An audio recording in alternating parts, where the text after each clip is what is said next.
Shalom, Barak the Yahweh, Barshim, Yahweh Shai, Barshim, Rakakadarsh.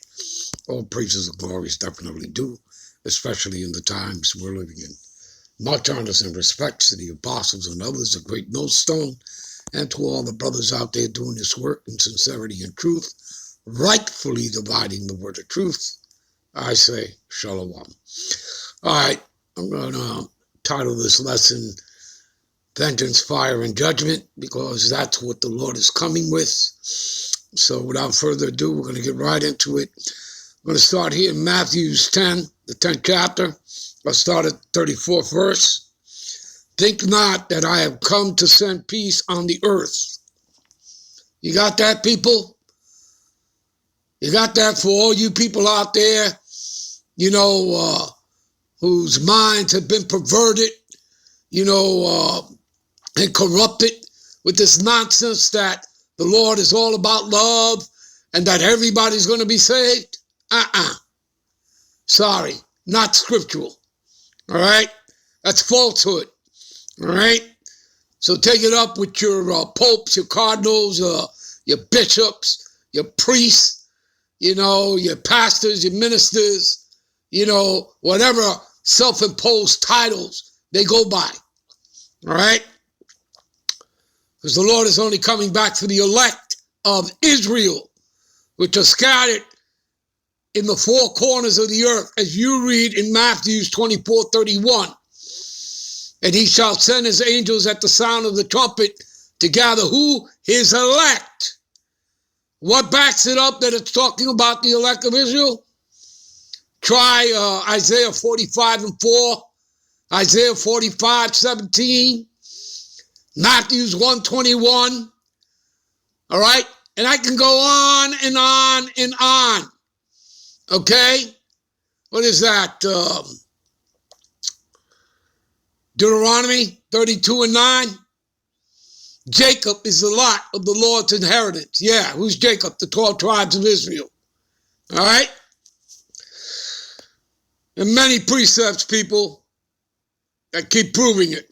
All right. So think not that I am come to send peace on the earth.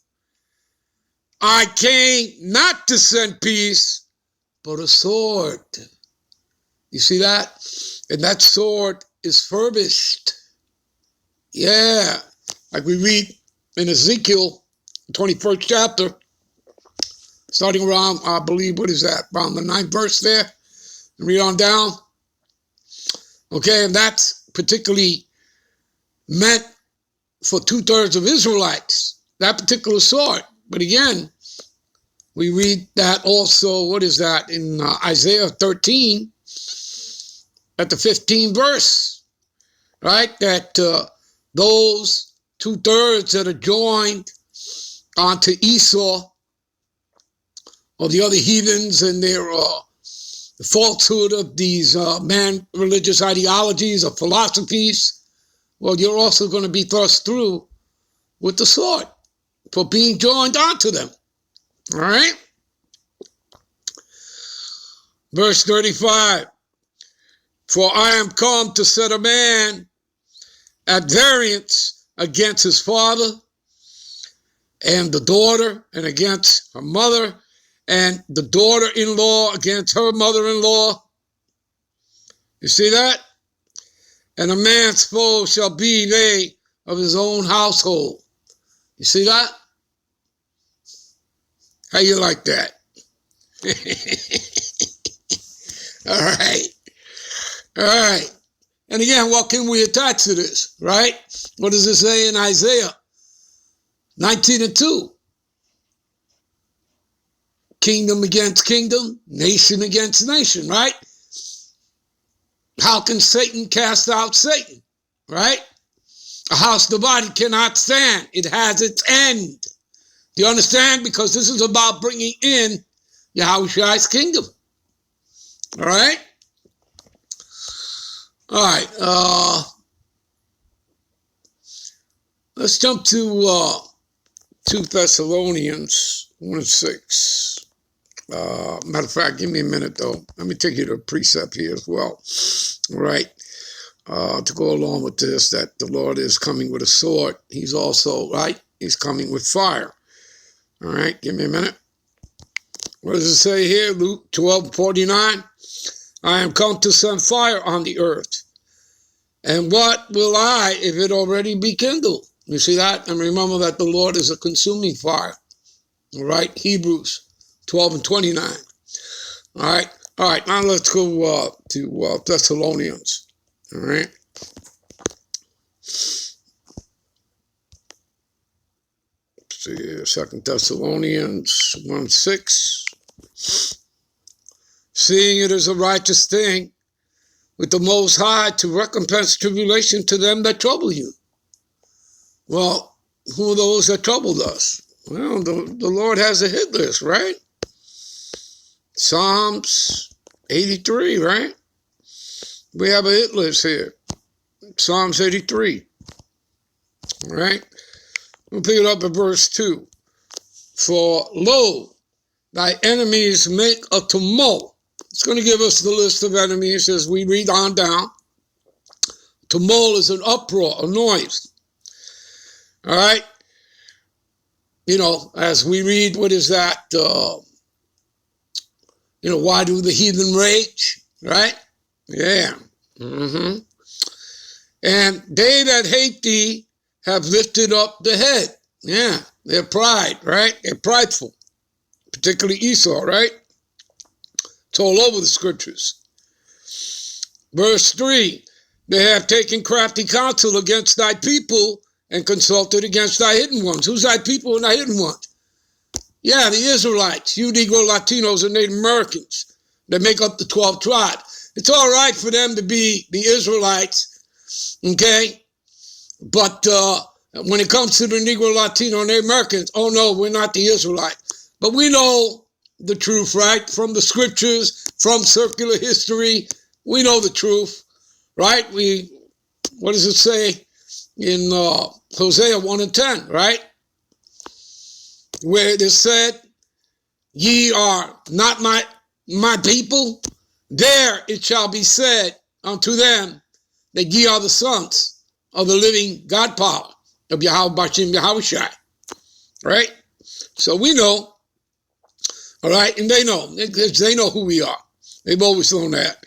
All right, they have said, come, let us cut them off from being a nation. See that?